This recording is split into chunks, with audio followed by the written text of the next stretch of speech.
चलो चलो जल्दी चलो, दौड़ के आओ, सत्संग का समय हो गया।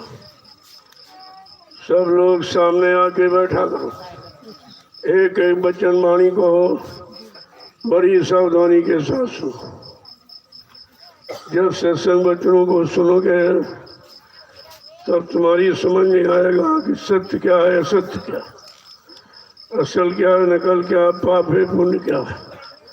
ये सब जानकारी सत्संग से होती है, नहीं तो 3-3 युग निकल गए, यही समझ में नहीं आया अच्छा क्या है, कौन सा जड़ है, कौन सी चेतन पूजा है, ये समझ में लोगों को नहीं आई।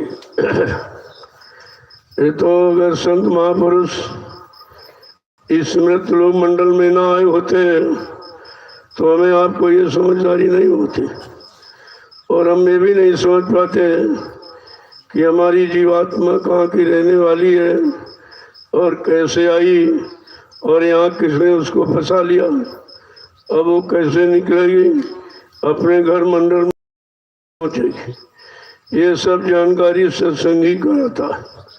इसलिए कलयुग में जब संत पधारे तो उन्होंने सत्संग जारी किया। अन्य युगों में कथा वार्ता सुनाई जाती थी, शुभ अच्छे कर्म करने की, लेकिन कलयुग में जब संत महापुरुष आए उन्होंने शरीर इंद्रियों की कोई क्रिया नहीं, केवल आत्मिक कर्म, आत्मिक पूजा के बारे में उन्होंने जानकारी दी। क्योंकि सारा खेल आत्मा का, जिस शरीर से आत्मा निकल जाएगी वो शरीर तुरंत मुर्दा हो जाता, सारी सृष्टि मुर्दा हो जाएगी अगर चेतन जीवात्मा शरीर से निकल जाए। ये तो वेद संतों ने खोला, और कोई ज्ञानी विज्ञानी, कोई ऋषि मुनि योगी महर्षियों ने अवतारी शक्तियों ने तो ये राज खोला नहीं था। इसीलिए तो कहा कि गिरी बदरिया पाप की बरस रहे अंगार, संत नाते जगत में तो जर मरता संसार।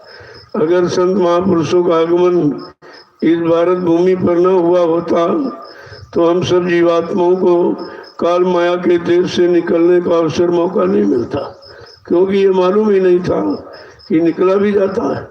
जब 3-3 युगों से फंसे पड़े हैं तो धीरे धीरे यही होगा कि हम यहीं के रहने वाली हैं, यही सब कुछ है, यही हमारा सच्चा कर्म है, इसी कर्म को करने के लिए हम आए।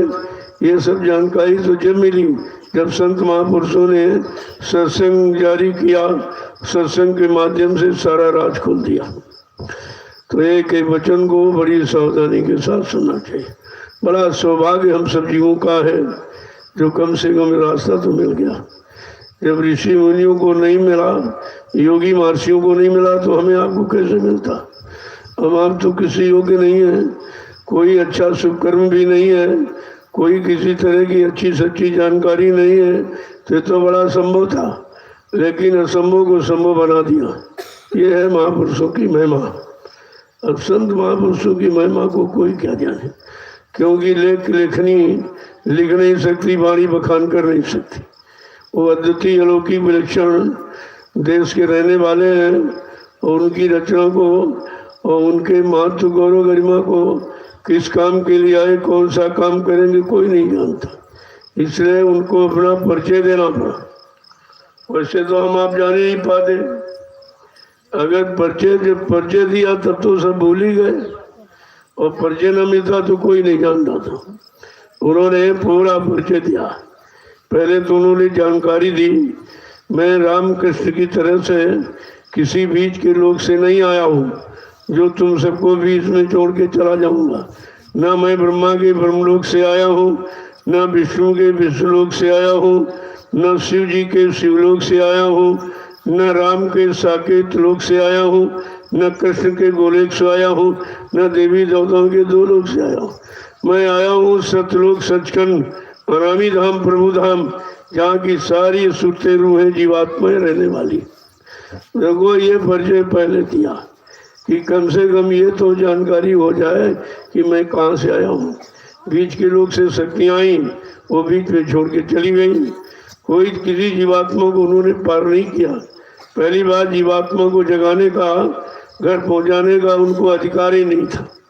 जब अधिकार नहीं था तो करते कैसे। तो ये तो ऐसा अच्छा सुंदर अवसर हमें आपको मानव शरीर का मिल गया। आज मानव शरीर की महिमा कि हमें आपको जाननी चाहिए कि बड़े भाग मानुष तन पावा, सुर दुर्लभ सतग्रंथन गावा। कहा बड़े भाग उनके जिनको मानव शरीर मिल गया है, कि तो बहुत बड़े भाग हैं। लेकिन काल ने ऐसी विचित्र रचना की है कि शरीर को तो भागों में बांट दिया है, स्त्री शरीर और पुरुष शरीर। अब उसी में थोड़ा सा अंतर कर दिया, उसी अंतर में स्त्री पुरुष में फंस गई और पुरुष स्त्री में फंस गया। कैसी विचित्र रचना उसने रच दी। इसीलिए कहा कि कर्मों का हिसाब और माया का बसार ये बड़ा विचित्र है। इसे तो कोई बिरला ही समझ पाता। समझेगा कोई संत सिपाही जो द्वार हमारे आया। कहा जो उनके द्वार दरबार में जाएगा वही कोई बिरला ही समझ पाएगा। कहा था मेरे आध्यात्मिक सत्संग को सुनने वालों की संख्या का बच्चा हिंदुस्तान में करोड़ों होगी, लेकिन लेने वाले कोई 1500, लेकर रखने वाले को 200-400 और उस पर चलकर अपने घर पहुंचने वाले कोई बिरले ही होंगे। उस बिरले की बात कही है।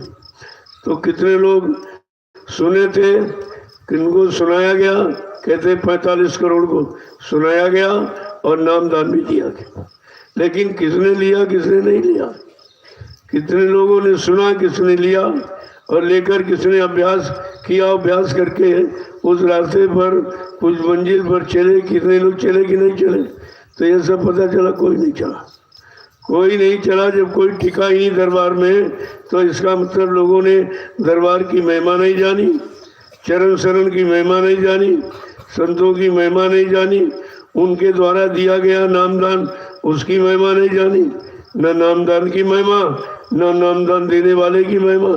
तो ऐसा भ्रमित हो गए। ऐसा काल ने गांव चक्कर मारा कि सब के सब दरबार से भाग गए।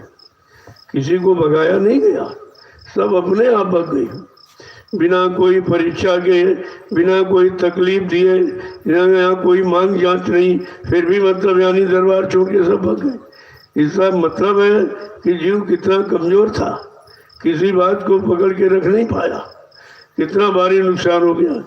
जीवन का अमूल्य समय जो आपके साथ में लगाया गया, दिया गया, वो भी आपने नहीं समझा, तो ये नुकसान ही नुकसान सब हो गया। और ये परमार्थी नुकसान, आध्यात्मिक नुकसान, जिसकी पूर्ति आप रुपए पैसे धन दौलत सामान से नहीं कर सकते। अब ये धीरे धीरे अगर उन्होंने अपना ये वचनों के प्रचार का ये कार्यक्रम न चलाया होता, न दोबारा हमें आपको मौका मिला होता, तो अभी कितने ये सब काल के गाल में खड़े थे। ये तो ये अभियान चला दिया कि नहीं जल्दी से मेरे संदेश को, मेरे बच्चों को फिर से लोगों के कान तक पहुंचा दो। तो 9 बरस मैंने आपकी सेवा किया। 9 बरस, 18 मई से 9 बरस पूरे हो गए थे। और कितना आपको सुनाया गया, सारे हिंदुस्तान में बड़े बड़े राष्ट्रीय मंच लगाकर सारे राष्ट्र को संदेश दिया गया, सबको जगाया गया, चिताया गया कि भाई भूल भ्रम में अगर पहुंच गए हो तो फिर से निकल के आ जाओ और सही सच्चे रास्ते पर चल पड़ो, अभी वक्त है। अगर ये भी समय निकल गया फिर आपको कोई जगाने नहीं आए, ना आप जाग सकते हो किसी योनि में।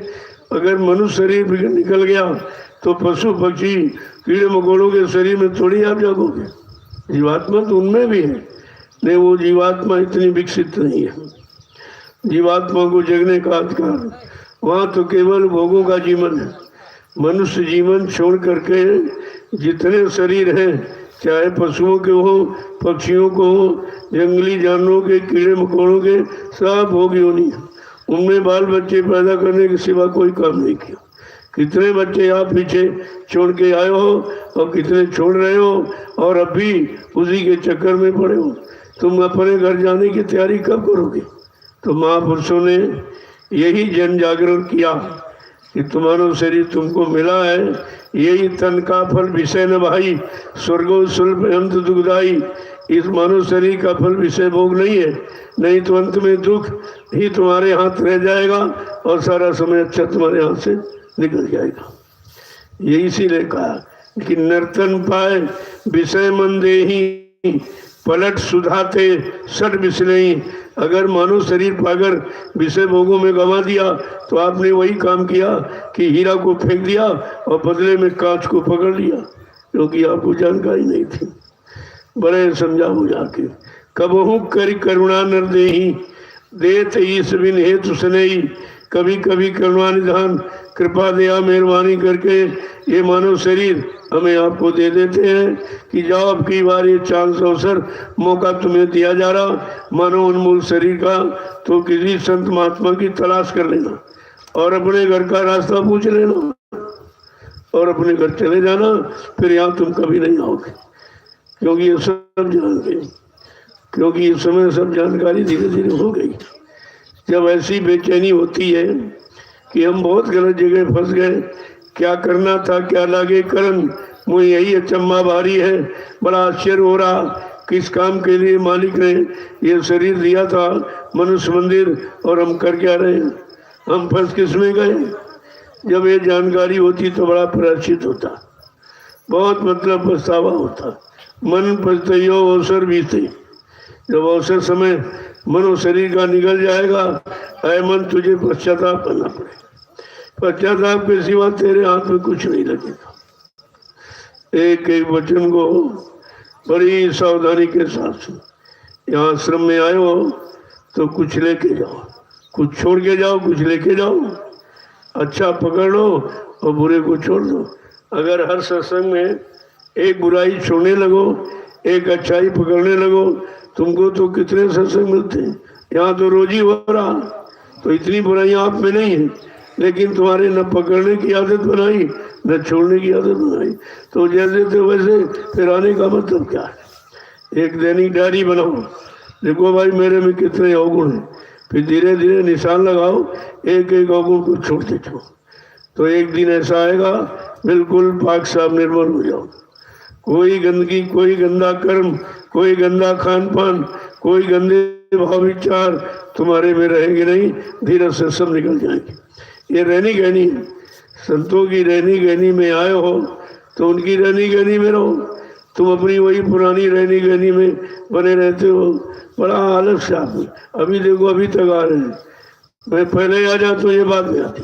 अरे भाई तुमको कुछ लेना है कि नहीं लेना, एक वचन निकल जाएगा ये दोबारा नहीं मिलेगा। मैं ये कोई किताब नहीं पढ़ी जाती है, जो ऊपर से धारा आ रही उसी धारा में हमें आप सबको चलना है, अपने घर पहुंचना है।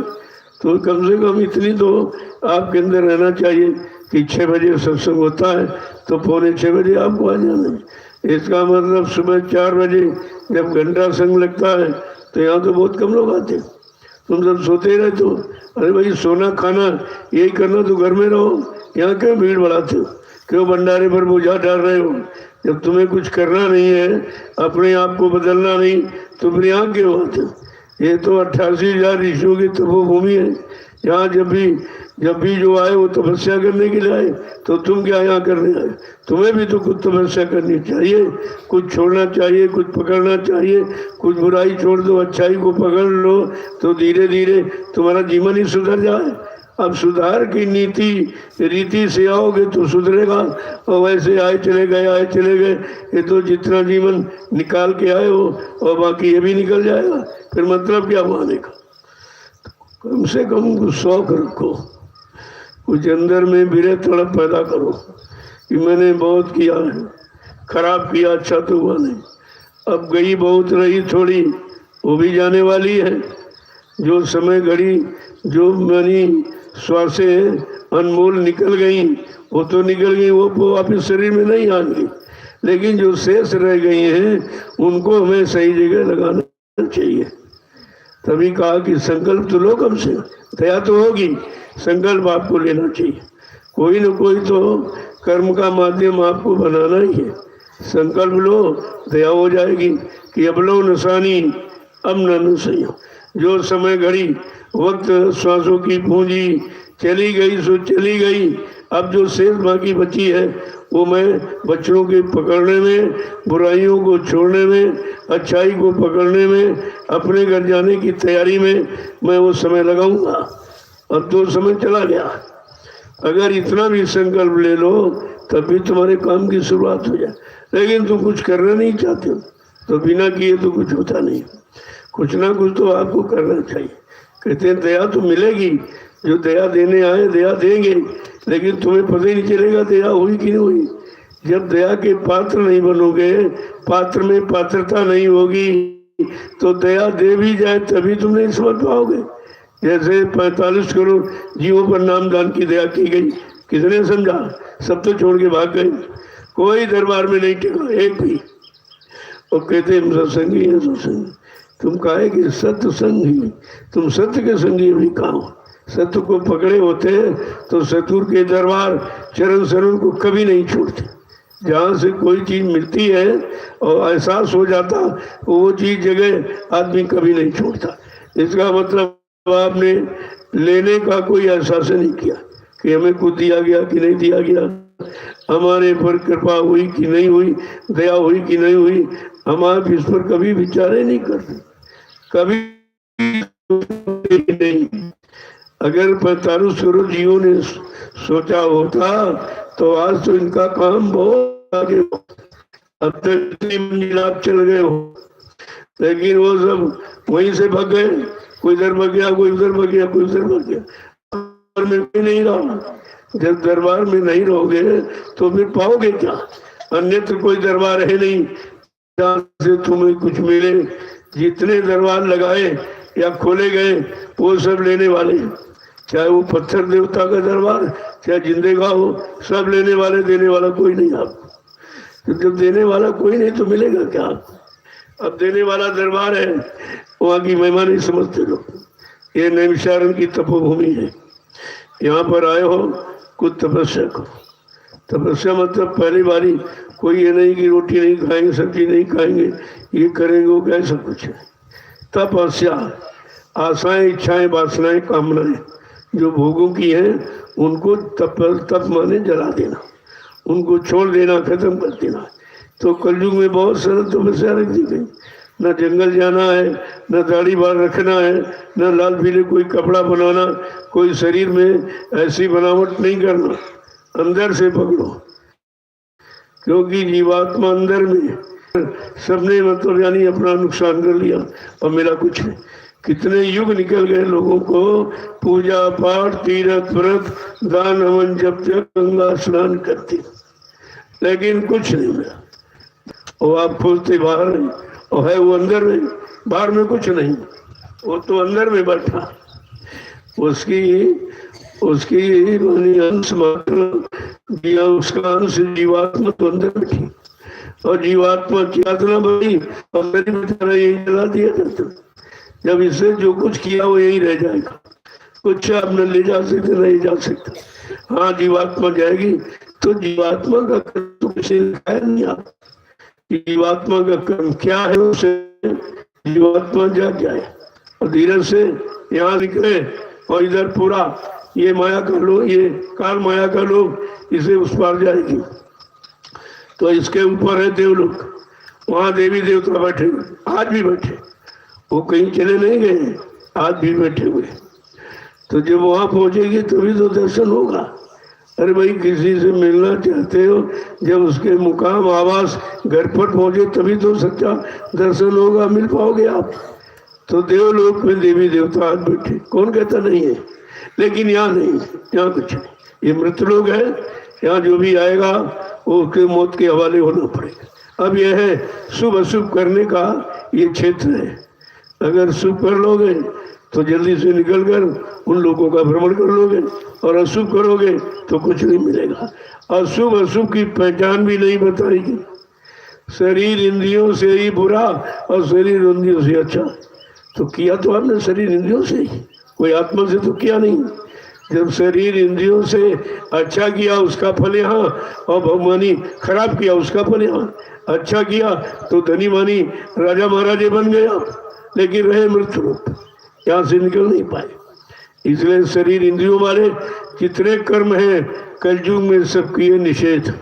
संत महापुरुषों ने कलयुग में निषेध कर दिया, कहा भाई इससे तुम्हारा काम नहीं होगा। हाँ राजा महाराजा धनी मानी गरीब अमीर ये तो बन सकते हो, लेकिन जीवात्मा न जगेगी न घर पहुंचेगी। उसके लिए आपको यानी मतलब आत्मिक कर्म करना होगा। आत्मिक कर्म क्या है? आत्मा जगे परमात्मा से मिले। आत्मा को जगाने का आधार नाम, इसी को नाम डोर शब्द डोर, इसी को संत महापुरुषों ने नामदान कहा। पहले युग में मंत्र, गुरु मंत्र और दीक्षा, लेकिन कलयुग में सीधा नामदान। पहले जो मंत्र सुनाते थे दक्षिणा लेते थे, राजपाट लिया, धन दौलत लिया, सोना चांदी दान में लिया, हाथी घोड़े ये सब मिल जाता था।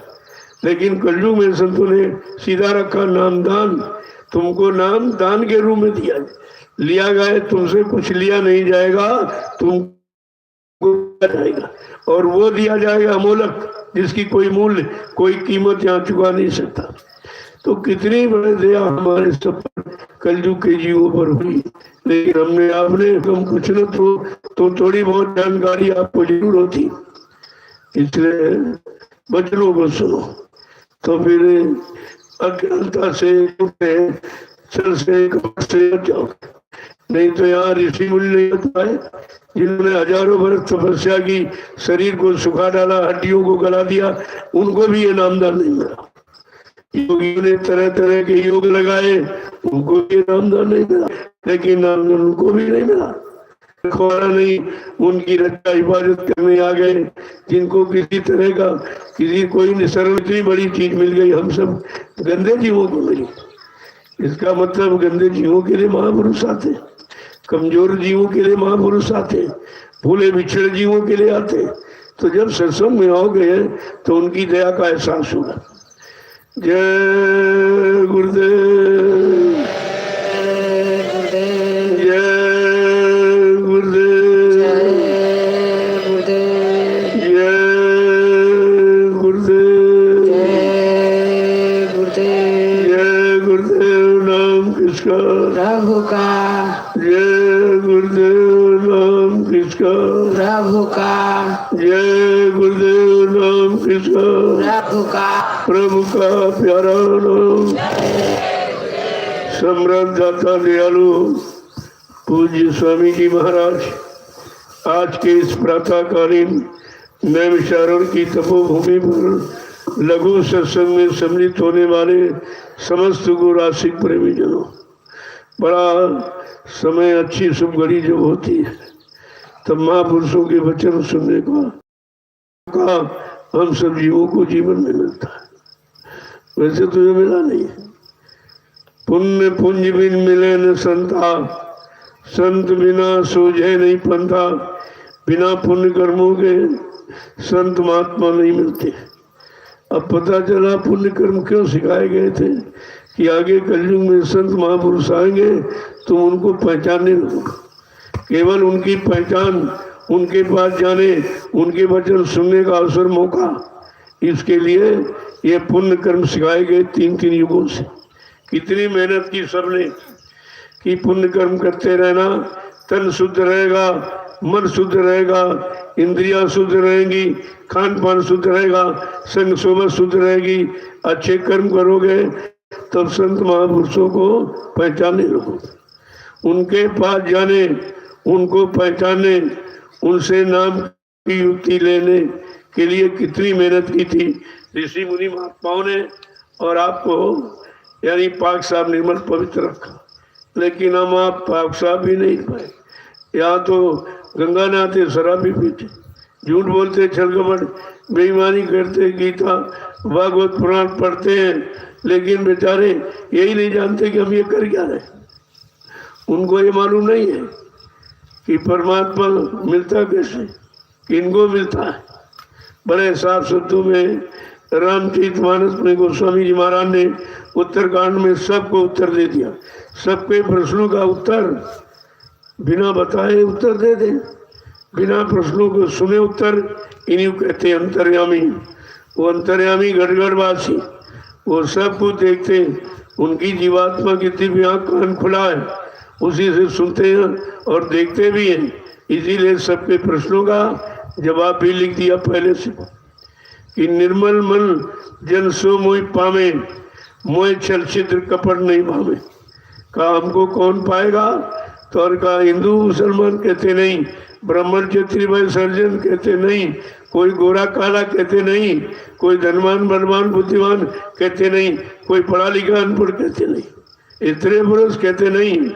निर्मल मन जन सो मोहि पावे और मोह छल छिद्र कपट नहीं भावे। जिसका मन निर्मल पाक साफ पवित्र होगा उसको मैं मिलूंगा, वो मुझे प्राप्त होगा। देखो कितना आसान, कोई खर्चा नहीं है, कोई पाखंड नहीं करना, कोई बाहर में अनावट बनावट दिखावट नहीं करना, केवल मन को पवित्र रखना और मन अंदर में और बाहर में सजावट करें। कहते हैं छापा तिलक जनेऊ चंदन बंधन, ये नहीं काम आएगा। लाल पीला कपड़ा दाढ़ी बाल, ये नहीं काम आएगा। ये तो बाहर की आपने सजावट की है, मन भी अंदर में, जीवात्मा भी अंदर में। मन को ठीक करना है, निर्मल पाक साफ रखना है, और जीवात्मा तो पहले से पाक साफ। इन्हीं दोनों के लिए तो काम हो रहा। और यहाँ सब बाहर में फंसे रहे, आज भी फंसे। बाहर की पहचान आपको अंदर की पहचान है, और बाहर में देखकर भी तुम फंस जाओगे। अगर कोई नकली दाढ़ी बाल रख लिया और नकली कपड़ा पहन लिया तो आप उसमें फंस ही सकते हो। वो जानता तो कुछ है नहीं, तो क्या बताएगा? कभी किया नहीं तो क्या कराएगा? कभी उसने प्राप्त किया नहीं तो तुम्हें कैसे प्राप्त कराएगा? ये सब जानकारी सत्संग ही सिखाता। इसलिए कहा करिए नित्य सत्संग, बाधा सकल मिटाए, फिर ऐसा अवसर ना मिले दुर्लभ नर्तन पाए। हर रोज प्रतिरोज सत्संग करो। 100 किलोमीटर तक कहीं आवाज मिल जाए सत्संग की, सब छोड़ करके आपको पहुंच जाना चाहिए। पता नहीं कौन सा वचन तुम्हारे काम आ जाए, तुम्हारे मन को लग जाए, मन की आदत को बदल दे। ये कोई जरूरी नहीं है कि घंटे 2 घंटे का सत्संग काम करेगा। अरे उसमें से कोई वचन ऐसा होगा जो तुम्हें बचा लेगा, तुम्हें सुधार लेगा, तुमको सच्चा अच्छा पवित्र बना देगा। तुम उस काम को करने के लायक और पाने के लायक बन जाओ। इसलिए एक एक वचन को बड़ी मजबूती के साथ सरल करो। महापुरुषों ने जो भी कहा वो सब करके, उन्हें जब किया है तब कहा। ऐसे नहीं कि मतलब किसी का सुन लिया हो और बताने लगे, और कहीं किताब में पढ़ लिया हो उसको कहने लगे। उनको किताब की जरूरत नहीं पड़ती, वो खुद ही किताब है। किताब तो उन्होंने लिखी, किताब ने उनको नहीं बनाया। ये किताबें महापुरुषों की, और किताबें महापुरुष बना नहीं सकती। यही बात तो समझदारी लोगों के नहीं आई। किताबों के पढ़कर कोई महात्मा बन सकता या किताबें महात्मा बना सकती? वो महान आत्माएं जब मिलेंगी, उनकी रहनी गहनी में रहोगे, चलोगे, तब तुम कहीं महात्मा बन सकते हो। तो अब लोग समझते थे किताबें पढ़ के बन जाओ। तमाम आपने कलेक्शन किया, ये किताब वो किताब, ये मतलब भाषा वो भाषा, तुम कितनी भाषाएं सीख लो, क्या परमात्मा किसी भाषा में बना कि हिंदी में, उर्दू में, अंग्रेजी में, संस्कृत में, किसी भाषा में है? वहाँ भाषा का काम ही नहीं। अंदर की भाषा हमारी सबकी एक, सारे विश्व की भाषा एक ही है। अब ये बात कहो तो कहेंगे झूठ बोलते हैं, क्योंकि अंदर की भाषा तो एक ही है। तुम किसी देश विदेश में चले जाओ, अगर वो बोलता होगा तो नहीं समझ पाओगे। जवान की भाषा तो अलग, लेकिन अगर रो दे तो समझ जाओ कि तकलीफ है इसको, और हंस दे तो समझ लो कि खुश है। खुशी और गम यही दो चीजें, इन्हीं दो को पाने के लिए गम हमारा चला जाए और सुख आ जाए, तकलीफ चली जाए। अरे काम तो यही सब करते हो। तो अंदर की भाषा एक ही, यानी गम है तो रो देगा, पता चल जाएगा ये तकलीफ में तभी रो रहा, बिना बताए आप जान जाओगे। अगर हंसता हो तो समझ जाओगे ये सुखी है, तभी हंस रहा। तो इसमें कौन सी भाषा का प्रयोग करना पड़ा? इसलिए परमात्मा खुदा गाड किसी भाषा में नहीं, वो भाषा से बिल्कुल अलग। वो तो कहता कि जाति पाति धन धर्म बढ़ाई, कुल परिवार सुखद समुदाय, इन्हें त्याग भजे मन लाई, ताके हृदय बसे प्रभु आई। प्रभु का आवास उसके हृदय में होता है। और यहाँ लोगों ने जात पाति बना डाली, उनको मिलेगा, मंदिर बनाने वाले को मिलेगा, मस्जिद में असुर मसाला बचाने वाले से, ऐसा कुछ नहीं। ये सब पाखंड था।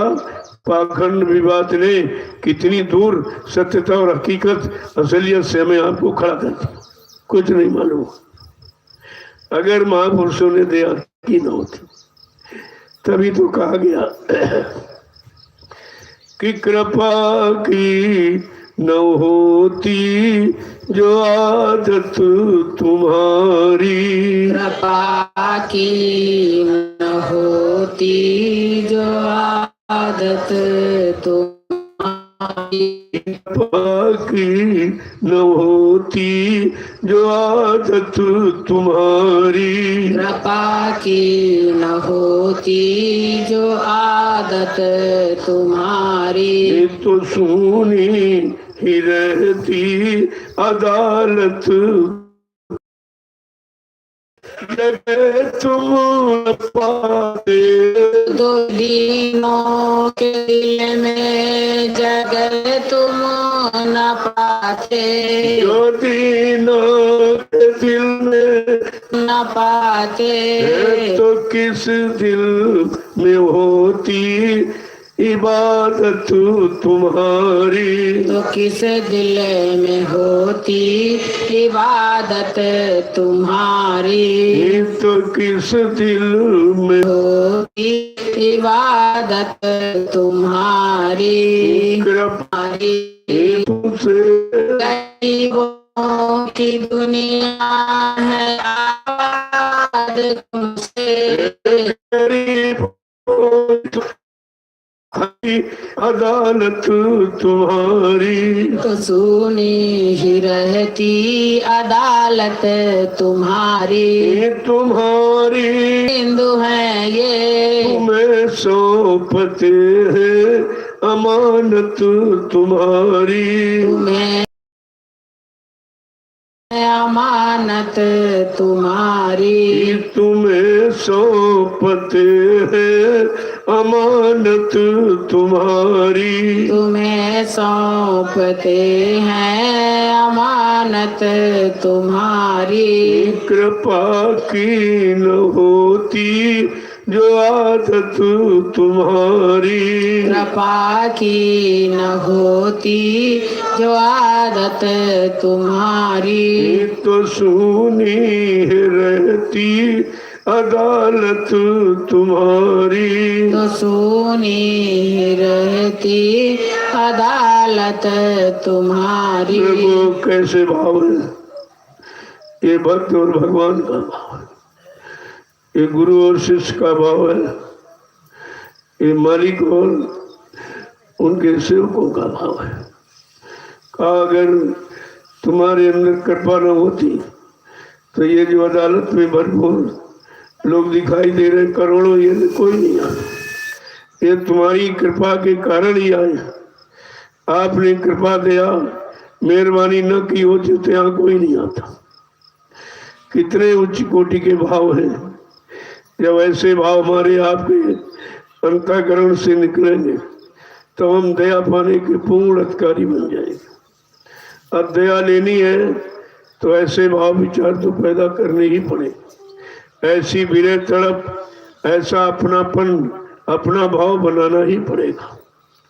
ये सब मन को समझाने के लिए होगा। और आप किसी को मत समझाओ, इधर उधर आगे पीछे, मतलब यानी समझाने बुझाने से तुम्हारा कोई काम नहीं बने। जब तक तुम्हारा मन ठीक नहीं होगा, दुनिया ठीक हो जाए तो तुमको उससे क्या मिलेगा। हमें आपको अपने मन की निगरानी करनी। मन किधर जा रहा है, क्यों जा रहा है, गंदगी में जा रहा, स्वच्छता में जा रहा, अच्छी जगह जा रहा, खराब जगह जा रहा, कुकर्मों में पापों में जा रहा कि शुभ कर्मों में जा रहा। इतनी तो निरख परख अपने मन की करनी। कहा 24 घंटे मन की निगरानी करो तो ये समझ में आएगा ये जाता कहाँ है और क्यों जाता है। और फिर गया तो उसने पाया क्या, वहां क्या पाया। तो इसीलिए महापुरुषों ने मन को समझाते हुए क्या संकेत किया है कि तजो मन ये दुख सुख का धाम, जो मन ये दुख सुख का धाम, तजो मन ये दुख सुख का धाम, तजो मन ये दुख सुख का धाम। लगो तुम चढ़ कर अब सतनाम, लगो तुम चढ़ कर अब सतनाम, लगो तुम चढ़ कर अब सतनाम, लगो तुम चढ़ कर अब सतनाम। वो मन को कैसे समझा रहे हैं, ऐ मन ये सुख दुख के धाम को छोड़, चल अपने असली घर, असली मुकाम में जो सच्चा धाम है, सच्चा नाम। आगे क्या कहना है कि दीनाचार तन संग बसेरा, दीनाचार तन संग बसेरा, दीनाचार तन संग बसेरा, दीनाचार तन संग बसेरा। फिर छूटे ये ग्राम, फिर छूटे यह ग्राम, तजो मन ये दुख सुख का धाम, तजो मन ये दुख सुख का धाम।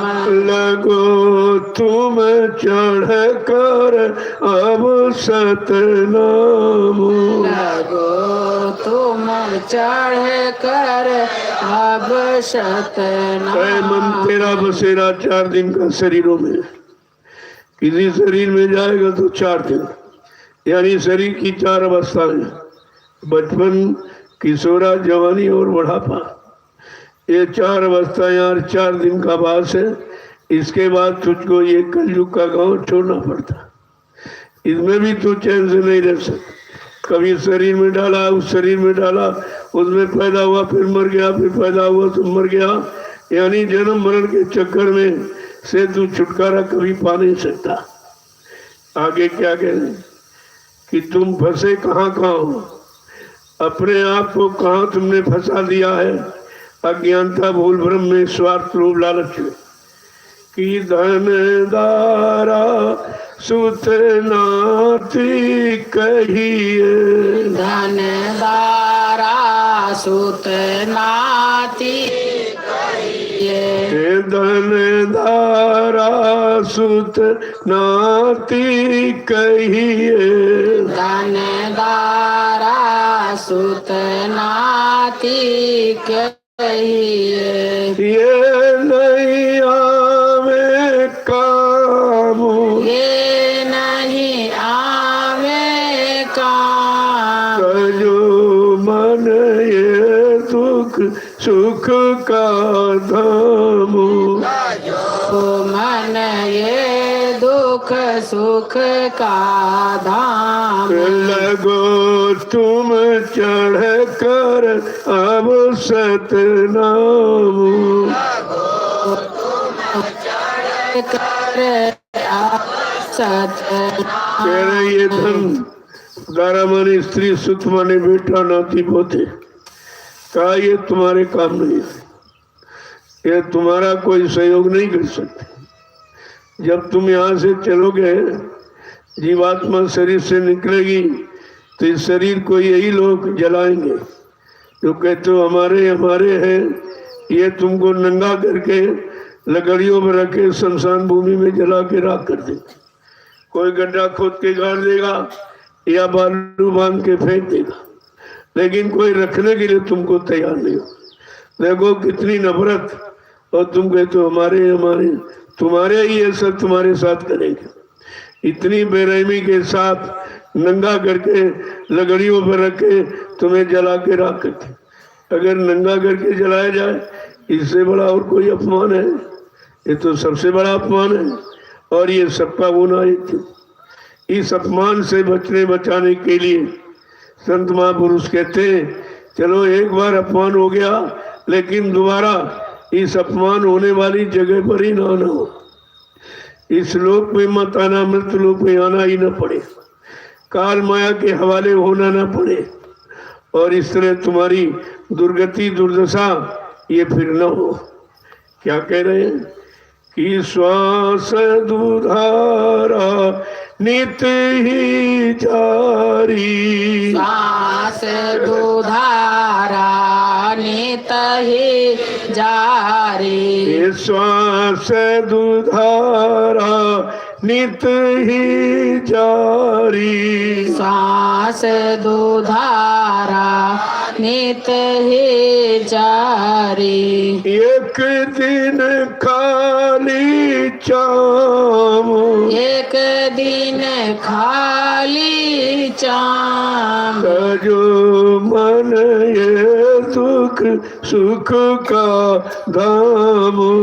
जो मन ये दुख सुख का धाम।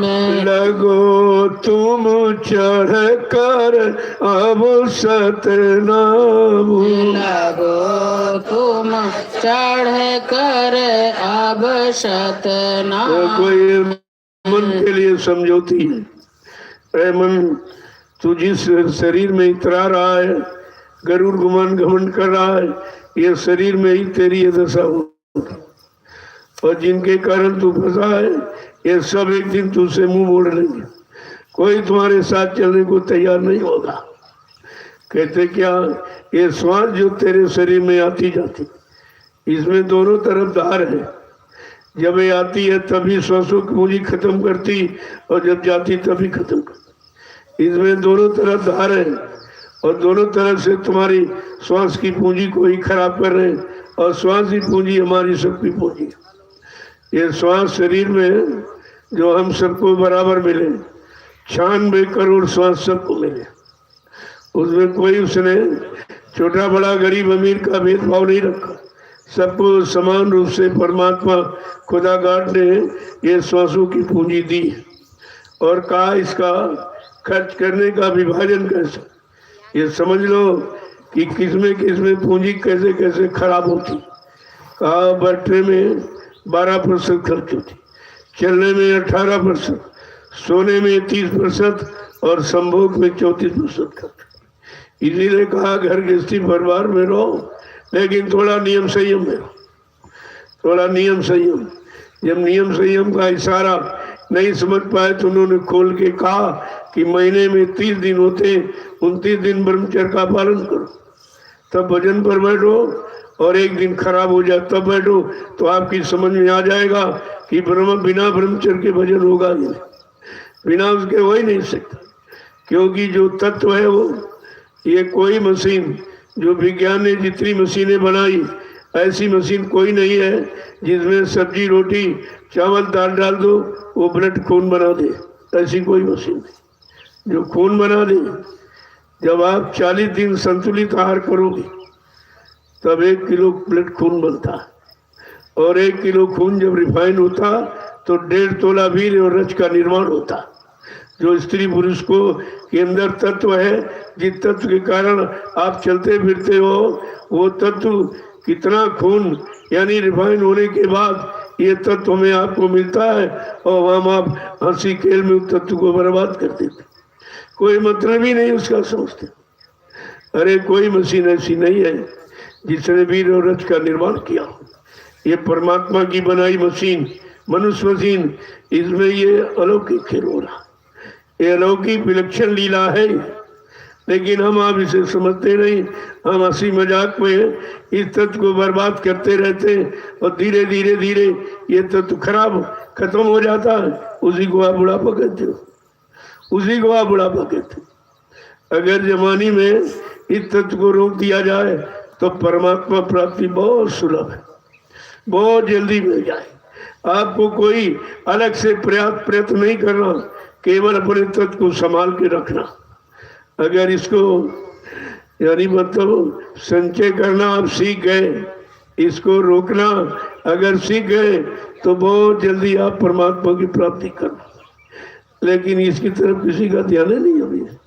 जो मुख्य चीज है, इतना होशियार चतुर है वो कि जब उसे फसल की जरूरत है तभी बीज होता, नहीं तो चुपचाप घर में रहता। हमें आपको इसी तरह से अपने परम तत्व को संभाल के रखना चाहिए जो प्रभु परमात्मा की प्राप्ति के लिए मिला है। अगर ये जानकारी लोगों में हो जाए और समझ में आ जाए तो परमात्मा मिलना सबसे सरल, सबसे सरल। दुनिया में जितने काम सबसे सरल प्रभु प्राप्ति, लेकिन जिसके द्वारा प्राप्ति होती वो हमारे पास है ही नहीं। उस तत्व को हम पहले नष्ट कर चुके, नाली में बहा दिया पानी की तरह, हंसी और खेल में, और मतलब कुछ नहीं समझा। तो महापुरुषों के यहाँ जब आओगे तो धीरे धीरे धीरे तुम्हें संयम ही सिखाते। आश्रम में रखने का मतलब क्या, आपको ब्रह्मचर्य का पालन कराया जाए। 2 महीने रहो, 3 महीने रहो, 6 महीने रहो, साल में रहो, धीरे धीरे धीरे धीरे जैसे 5-6 साल तुम्हारे निकल गए, फिर तुम्हारी उधर इच्छा नहीं होगी, फिर आपकी आदत खत्म हो जाएगी, उधर इच्छा ही नहीं जाएगी आपको। ऐसे लोगों ने प्राप्त किया है। इसलिए आश्रम का मतलब यही है, आश्रम अपना परम श्रम, अपना परिश्रम, अपने परिश्रम किए हुई कि जो आपने पूंजी को संभाल के रखा है उसे बेमतलब खर्च नहीं करना। जरूरत पर तो ठीक, लेकिन जरूरत नहीं तो आपको खर्च नहीं। अब ये 3 तरह से खर्च होता है, एक ही तरह से नहीं। मनसा वाचा कर्मणा, मन से भी कुछ गंदा न सोचो, वचन वाणी से कोई हंसी मजाक, कोई गंदे अश्लील शब्दों का प्रयोग करोगे तभी तुम्हारा मन खराब हो जाए। और कर्मणा यानी कर्म तो बात में आता। ये 3 तरह से ब्रह्मचर्य की रक्षा होती है, एक तरीका नहीं 3 तरीके। अब ये जब आपने कभी किया नहीं तो तुम क्या जानो, जिसने किया है वो आपको बताएगा, आपको समझाएगा, और इस परम तत्व को संचय करने के लिए आपको इशारा करेगा कि अगर इस परम तत्व को संचित कर लो तो परमात्मा पाना बहुत सुलभ हो जाएगा।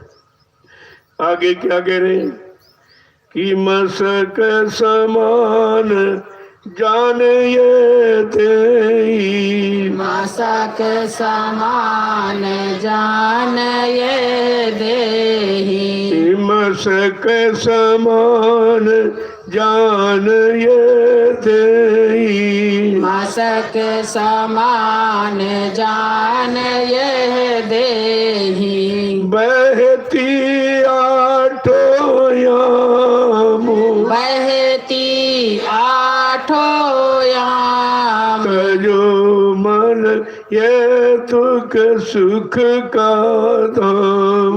तजो मन ये दुख सुख का धाम। लगो तुम चढ़ कर अब सतनाम। लगो तुम चढ़ कर अब देखो सतनाम। उदाहरण दे रहे हैं, ये मशक होती जिसमें उधर राजस्थान में जो पानी की कमी है, तो एक चमड़े की मशक रखते हैं, उसमें पानी भर लेते हैं। जब भरते हैं तो वो फूल जाती और पानी निकल जाता तो पिचक जाती।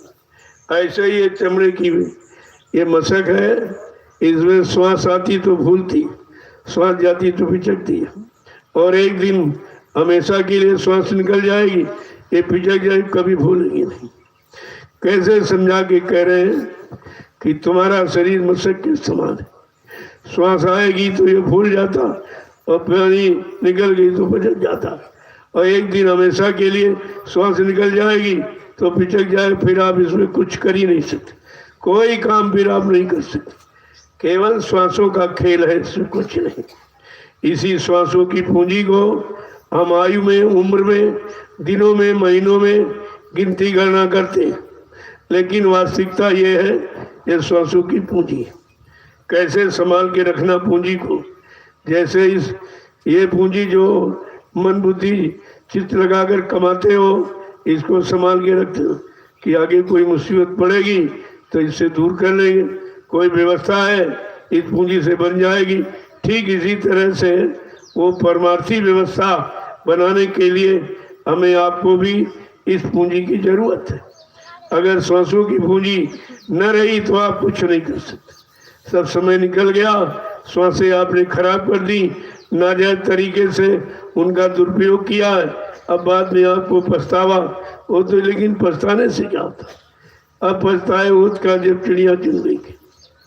सारा जीवन आपने व्यर्थ भोगों में गंवा दिया और हाथ में लगा कुछ नहीं, जब लगा तो बीमारी लगी।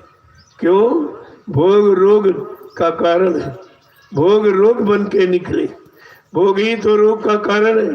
भोग करके आप कमजोर हो जाओगे, जब कमजोर होगे तो बीमारी दौड़ पड़ेगी। कमजोर को सभी सताते, जब कमजोर हो जाओगे आप तो बीमारियां तरह तरह की आपको परेशान करें। इसलिए महापुरुष क्या कह रहे हैं कि तू अचेत गाफिल हुए रहता। तू अचेत गाफिल होए रहता। तू अचेत गाफिल हुए रहता। तू अचेत गाफिल होए रहता। सुने न मूल कलाम। सुने न मूल कलाम। तजो मन ये दुख सुख का धाम। तजो मन ये दुख सुख का धाम। लगो तुम चढ़ कर अब सतनाम। लगो तुम चढ़ कर अब सतनाम। पूरे संत महापुरुषों के वचनों को नहीं सुना, जो तुझे सब प्रकार से बचाते, सब तरफ से बचाते। तो कह रहे तू अचेत एकदम गाफिल बेखौफ हो गया, सारी चिंता तूने खत्म कर दी। और कहते कि तू उनके मूल कलाम को क्यों नहीं सुनता जो तुझे सुनाकर तेरे घर पहुंचाने के लिए आए हैं। तू उनके उस कलाम पैगाम को क्यों नहीं सुनता, इधर उधर की सुनता रहता है, इनकी उनकी सुनता रहता, बुराई निंदा चुगली में समय खराब करता रहता। तू उनके मूल कलाम पैगाम को क्यों नहीं सुनता जो तुझे तेरे घर पहुंचाने के लिए आए। मन को सुना रहे, समझा रहे। आगे क्या कह रहे हैं कि माया नारी पड़ी तेरे पीछे। माया नारी पड़ी तेरे पीछे। माया नारी पड़ी तेरे पीछे, माया नारी पड़ी तेरे पीछे, क्यों नहीं छोड़त काम, क्यों नहीं छोड़त काम। तजो मन ये दुख सुख का धाम, तजो मन ये दुख सुख का धाम। लगो तुम चढ़ कर अब सतनाम, लगो तुम चढ़ कर लगो अब समझा के कह रहे हैं सतनाम। माया नारी तेरे पीछे पड़ी। जिस माया को देखकर ब्रह्मा विष्णु महादेव थर थर कांपते हैं, वो भी डरते हैं। शिव चतुरानंद दे की डराई, अपर जीव के लेखे माई। जब ब्रह्मा विष्णु महादेव एक विध एक हरिहर माना जाता, एक सृष्टि करता, एक पालन करता, एक संहार करता, का वो माया को देख के थर थर कांपते। तो हम सब कलयुग के कमजोर जीव कैसे बचेंगे? और तीन नाड़ी है आपके पीछे, एक शरीर की नाड़ी, अगर ये बंद हो जाए तो खेल खत्म। एक घर की नारी, एक तन की नारी, एक माया नारी। अब तीन तीन से बचना तो बड़ा मुश्किल है। एक से नहीं बच पा रहे तो तीन से कैसे बचेंगे? तो समझा के क्या कह रहे हैं कि बिन गुरु दया बचो नहीं आसे, बिन गुरु दया बचो नहीं आसे, बिन गुरु दया बचो नहीं आसे, बिन गुरु दया बचो नहीं आसे। भजो गुरु का नाम, भजो गुरु का नाम, भजो मन ये सुख सुख का धाम, भजो मन ये दुख सुख का धाम। लगो तुम चढ़ कर अब सतनाम, लगो तुम चढ़ कर अब सतनाम। इन तीनों नारियों से छुटकारा कहाँ मिलेगा? बिना गुरु की दया से कोई नहीं बच सकता। जब ब्रह्मा विष्णु महादेव नहीं बच पाए तो हम सब कलयुग के कमजोर गंदे भोगी विलासी जीव कैसे बचेंगे? कहते जिन पर दया भई सतगुरु की, वही हुए निहाल और बाकी फंसे काल के जाल। जिन पर सतगुरु की महान दया कृपा मेहरबानी हो गई, काल माया के देश में अपने आप को वही बचा पाते हैं, नहीं तो इससे कोई नहीं बचा। और आप पर दया करने ही आए और दया का पूरा यानी रास्ता भी खोला, लेकिन हम आप दया ले ही नहीं पाए। हम सब उन्हीं को छोड़ के खड़े हुए, उन्हीं के दरबार को छोड़ गए और कहने लगे वो तो मर के चले गए, तो फिर ये दया करेगा कौन? अब तो दया का रास्ता उनके लिए बंद हो गया जिन्होंने कहा नहीं नहीं वो मर के चले गए, वो कभी नहीं आएंगे, शरीर में नहीं आएंगे। तो जब शरीर में नहीं आएंगे, हम सब शरीर में रहने वाले जीवों का काम कैसे होगा? यही विचार करना चाहिए। कहते बिन गुरु दया छुटो नहीं आसे। अगर या दया किसी की काम करेगी तो सदगुरु की, बाकी किसी की दया नहीं काम कर सकती। हम जिनके जिनके सारे बैठे हैं, चाहे जिनकी दया हो जाए, इनकी दया हो जाए, राजा की हो जाए, पहले ही मतलब यानी कर्मचारी की हो जाए, अधिकारी की हो जाए, कहते नहीं, ये इनके पास दया का भंडार नहीं है। बिन गुरु दया बचो नहीं यहाँ से। बिना सदगुरु की दया के कोई यहाँ बच ही नहीं सकता। ये काल माया का देश है, उसने फंसाने बहकाने भरमाने के लिए तरह तरह के साधन बना रखे। उन साधनों से छुटकारा पाना हमारे आपके बस की बात नहीं। जब तक उन महापुरुषों की दया कृपा नहीं होगी, उनके दायरे में हम नहीं पहुंचेंगे, तब तक तो हमारा ये काम कोई कर ही नहीं सकता। कहते इसलिए भजो गुरु का नाम। अगर बचना चाहते हो तो गुरु ने जो नाम का आधार पकड़ाया, जो नाम दान दिया, उन नामों को भजो, उन पर चलो, उनको अपना सहारा बना लो, उन्हीं को अपना आधार समझकर पकड़ लो, तो ये तुम्हारा उद्धार हो सकता है। अन्यत्र ये कहीं कोई कुछ कर नहीं सकता। आगे क्या कह रहे हैं?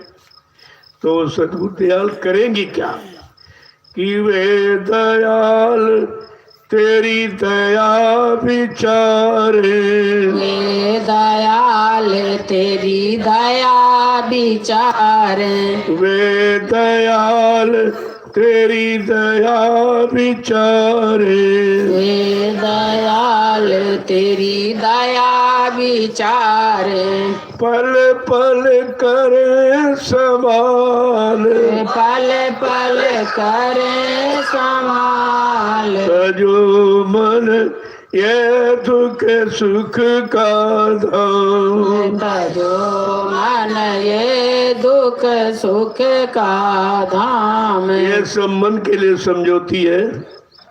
मन को समझा के कह रहे हैं वो सद्गुरु दाता दयालु, वो दया करने ही आए, दयाल देश से आए हैं, उनका काम दया करना ही, उनका काम मारने काटने का अपमानित करने का नहीं है। कहते हैं वो दयाल तेरी दया विचारे और पल पल करे संभाल।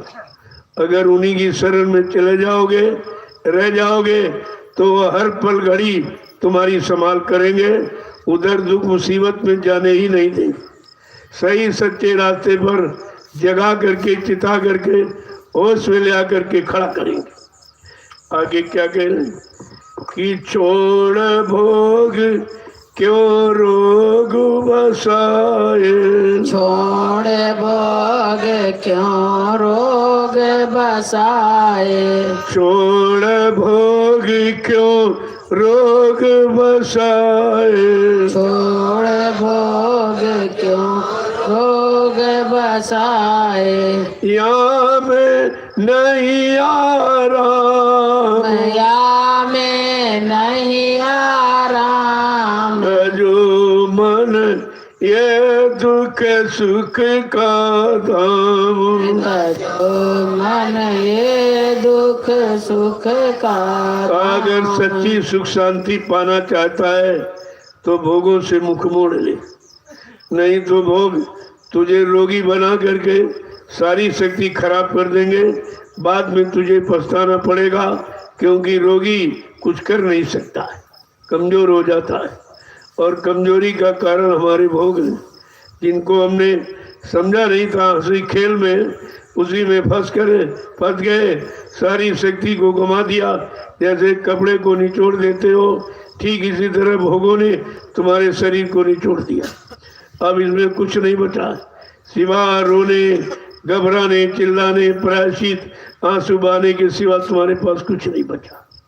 कहते छोड़ रोग, छोड़ भोग क्यों रोग बसाए। अरे भोगों को छोड़, तूने रोग को अपने अंदर क्यों बसाया? रोग आने का कारण भोग ही है। और क्या कह रहे हैं, इसमें कोई आराम नहीं। भोगी कभी आराम में नहीं रहता, रोगी कभी आराम में नहीं रहता, ये दोनों आराम में नहीं रहते, योगी आराम में रहता है। तो हमें आपको रास्ता अपनाओ जिससे आराम मिले, सुख शांति मिले। तुम पूरे दिन दौड़ते रहते हो आराम सुख के लिए, आराम मिल जाए, सुख मिल जाए, शांति मिल जाए, तो तुम दौड़ते रहते हो। शाम को आए तो गिर गए, पूछा भाई आराम मिला? कहते नहीं। सुख शांति कहते कुछ नहीं मिली।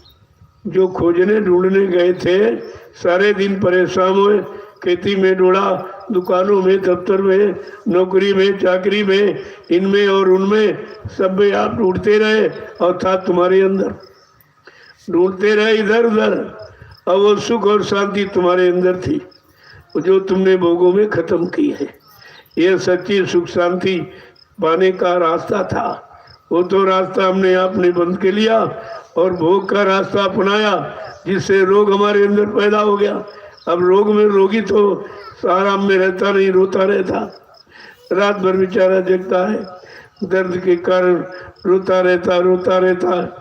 तो महापुरुष समझा के कह रहे हैं, अरे भाई इनमें कोई आराम नहीं है, अभी चेत जा, जाग जा, इन भोगों से निवृत्ति ले ले।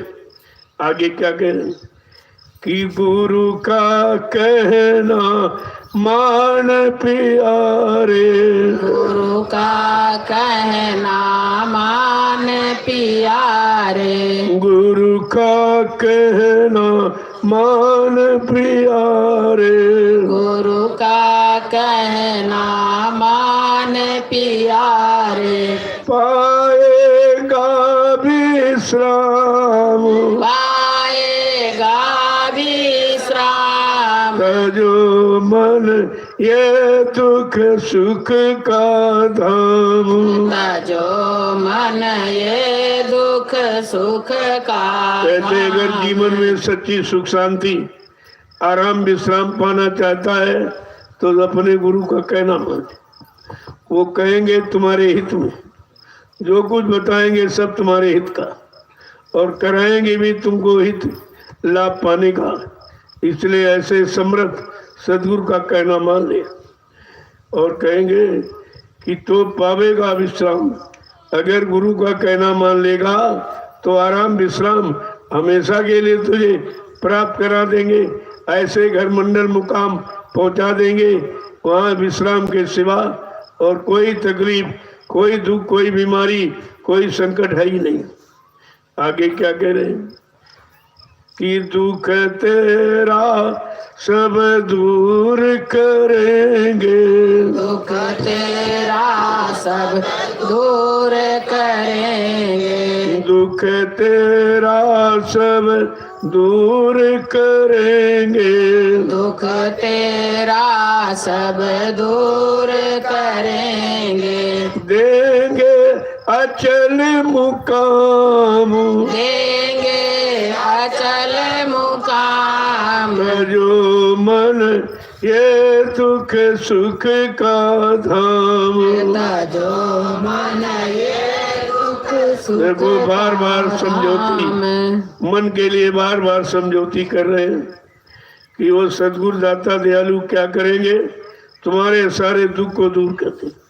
ये दुख का जो घर है काल माया का देश, इससे छुटकारा दिला के तुझे अचल मुकाम, जो तेरा सच्चा घर मुकाम मंडल, वहाँ पहुँचा देंगे। वहाँ कोई तकलीफ, कोई बीमारी परेशानी, किसी तरह का कोई झगड़ा झंझट वहाँ नहीं। वो सुख का देश, आनंद का देश, शक्ति का देश है, प्रकाश का देश है। कहा वहाँ तुझे पहुँचा देंगे कि सतगुरु स्वामी कहे समझाई, गुरु स्वामी कहे समझाई, राधा स्वामी कहे समझाई, राधा स्वामी कहे समझाई, खोज करो निज नाम, खोज करो निज नाम, जो मन ये दुख सुख का धाम, जो मन ये दुख सुख का धाम, लगो तुम चढ़ कर अब सतनाम, लगो तुम चढ़ कर अब सतनाम। कहते सदगुरु स्वामी कहे समझाई, बार बार मन को समझा के चेतावनी दे के इशारा करके कहते हैं कि खोज करो निज नाम, उस नाम की खोज करो जो नाम तेरे जीवन का आधार। तुझे उधर से इधर नाम का सहारा दे के भेजा गया, नाम शब्द रोड पकड़ा के भेजा गया, तो उस नाम की खोज कर। वो नाम यहाँ कौन दे रहा? यहाँ तो सब पिछले युगों के नाम बता रहा। कोई कहता हरि नाम, कोई कहता सीताराम, कोई कह रहा राधा श्याम, कोई कुछ बता रहा। लेकिन जो हमारा सबका असली नाम आधार है, जिसको पकड़कर हमारी आपकी सारी जीवात्माएं ये मृत लोक मंदिर में उतारी गई थी, उस नाम की खोज करो, उस नाम की तलाश करो। वो नाम देने वाला असली नामधारी शब्द नाम भेदी शब्द भेदी सदगुरु वही होगा जो निज नाम को देगा, अपने नाम को। अपने नाम का मतलब हमारी आपकी जीवात्मा का सहारा, जिस नामदान नाम डोर शब्द डोर को पकड़ा के सारी जीवात्माओं को उतारा गया था और काल माया ने मिलकर बहका भरमा के वो नाम डोर शब्द डोर छीन ली। नाम आधार छूट गया, हम सब यहीं फंस के रह गए। अब वो नाम आधार कौन पकड़ा रहा, कौन दे रहा है? ऐसे समर्थ सदगुरु की खोज करो, वो तुम्हारा काम करेंगे। जब तक वो नाम नहीं मिलेगा कोई जीवात्मा बगैर नाम को पकड़ के उधर जा ही नहीं सकती, क्योंकि उसका आधार, उसका साधन नाम ही है। देखो किस तरह से महापुरुष मन को समझाने का प्रयास करते। हमें आपको भी अपने मन को उसी तरह समझाना चाहिए, क्योंकि मन हमारा आपका भी खराब, हमारा आपका बिगड़ा मन है। इसी बिगड़े खराब मन को समझाना है, सही सच्चे रास्ते पर लाके खड़ा करना, और आपको कुछ नहीं करना। अब पहले जैसा कोई तीरथ व्रत, कोई अमन पूजा पाठ कुछ नहीं। ये कलयुग में है ही कुछ, सब निषेध कर दिया। क्यों? हम सब कलयुग के गंदे जीव वो कर्म नहीं कर सकते। वो बड़े पाक साफ दिलों का सौदा था, लेकिन अब सब गंदे हो गए। शरीर भी गंदा, मन भी गंदा, खान पान गंदा, इंद्रिया गंदे, कर्म भी गंदे, संग सोबत गंदी। तो गंदगी में तो कोई बंदगी होती नहीं। बंदगी गंदगी में नहीं होती, स्वच्छता में होती। और बंदगी के बिना जिंदगी नहीं है। तो ये तीनों चीजें समझनी चाहिए कि जिंदगी, बंदगी और गंदगी, जब तक गंदगी रहेगी न बंदगी होगी, और बंदगी नहीं तो जिंदगी का सुधार नहीं होगा। ये तीनों चीजें किस पर निर्भर करती, इसी पर हमें आप सबको विचार करना चाहिए।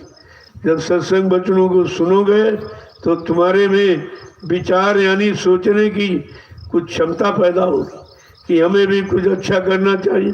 सारा जीवन बुरा खराब करते निकल गया, कोई अच्छा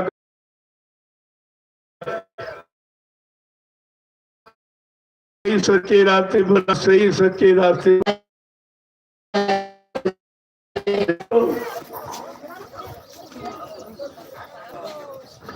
इतनी चुस्ती फुर्ती शरीर में होनी चाहिए कि आवाज निकले उससे पहले ही खड़े हो जाओ।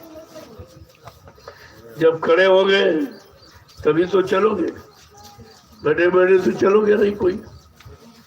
जब खड़ा होना सीख जाओगे तो चलना भी सीख, और चलना सीख जाओगे तो घर पहुंच जाओगे। बात तो खड़े होने की। अभी हम आप खड़ी नहीं हो पाए हैं तो है, लेकिन किधर खड़े? चल भी रहे लेकिन किधर चल रहे हैं, भी रहे पता नहीं किधर जा रहे हैं, पहुंच रहे हैं पता नहीं असली जगह की जगह पहुंच रहे हैं। यही सत्संग सिखाता है, खड़ा होना, चलना और घर पहुंचना।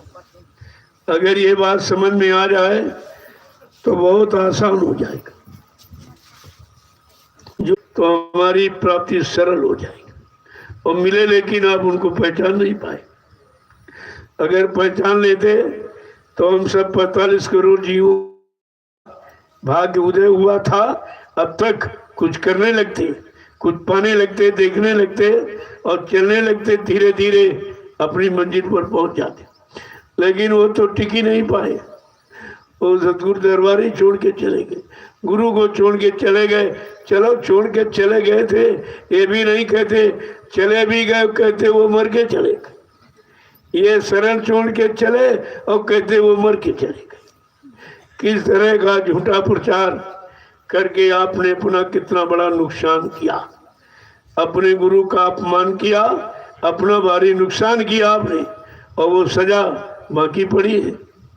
अरे भाई कहा गया कि गुरु से कपट और सत्संग से चोरी, और की वो निर्धन, की वो कौड़ी जो गुरु से कपट करता है और संगत की चोरी करता।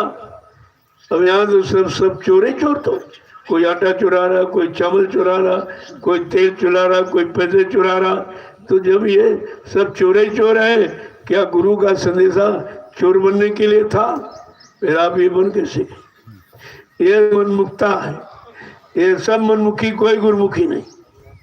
अपने मन को आगे रखकर मन जो कहे वही करें। लेकिन सतगुरु दयाल ने क्या कहा? अरे भाई मन के कहे चलो मत कोई, और सतगुरु कहे करो अब सोई। अब तुम वो करो जो वो कहे। मन के कहने पर आपने चले हो तो सब कुछ खो बैठे हो, कुछ नहीं मिला तुम्हें, सब कुछ था वो भी चला गया। अब जरा सदगुरु का कहना मानो।